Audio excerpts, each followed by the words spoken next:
മമ്മൂട്ടി, മോഹൻലാൽ, സുരേഷ് ഗോപി ഒപ്പം 3 പേരും. ആരാവും മികച്ച നടൻ? സൈമ അവാർഡ് നോമിനേഷൻ പ്രഖ്യാപിച്ചു.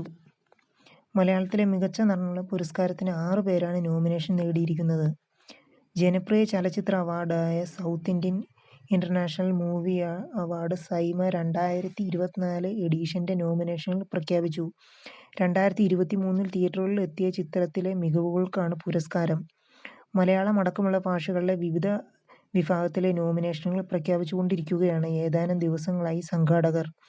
മലയാളത്തിലെ മികച്ച നടനും ചിത്രത്തിനുമുള്ള നോമിനേഷനുകൾ ഇതിനകം പ്രഖ്യാപിച്ചിട്ടുണ്ട്. നിങ്ങൾ ആദ്യമായിട്ടാണ് ഈ ചാനൽ കാണുന്നതെങ്കിൽ എല്ലാവരും ഒന്ന് സബ്സ്ക്രൈബ് ചെയ്ത ബെല്ലൈക്കൺ അമർത്തണേ. മലയാളത്തിലെ മികച്ച നടനുള്ള പുരസ്കാരത്തിന് 6 പേരാണ് നോമിനേഷൻ നേടിയിരിക്കുന്നത്. മമ്മൂട്ടി, മോഹൻലാൽ, സുരേഷ് ഗോപി, ടൊവിനോ തോമസ്, ജോജു ജോർജ്, ബേസിൽ ജോസഫ് എന്നിവർക്കാണ് നോമിനേഷൻ. നൻപകൽ നേരത്ത് മയക്കമാണ് മമ്മൂട്ടിക്ക് നോമിനേഷൻ നേടിക്കൊടുത്തതെങ്കിൽ മോഹൻലാലിനെ പരിഗണിക്കുന്നത് ജിത്തു ജോസഫ് ചിത്രം നേരിലെ പ്രകടനത്തിനാണ്.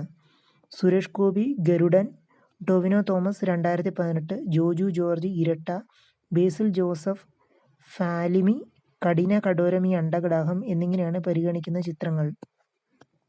മലയാളത്തിലെ മികച്ച ചിത്രത്തിനുള്ള പുരസ്കാരത്തിന് 5 സിനിമകളാണ് പരിഗണിക്കുന്നത്. ലിജോ ജോസ് പല്ലിശ്ശേരി ചിത്രം നൻപകൽ നേരത്ത് മയക്കം, ജിത്തു ജോസഫ് ചിത്രം നേര്, ജൂഡ് ആന്റണി ജോസഫ് ചിത്രം 2018, ജിയോ ബേബി ചിത്രം കാതൽ, രോഹിത് MG കൃഷ്ണൻ ചിത്രം ഇരട്ട എന്നിവ സെപ്റ്റംബർ 14, 15 തീയതികളിലായി ദുബായ് WDCയിലാണ് പുരസ്കാര നിശ.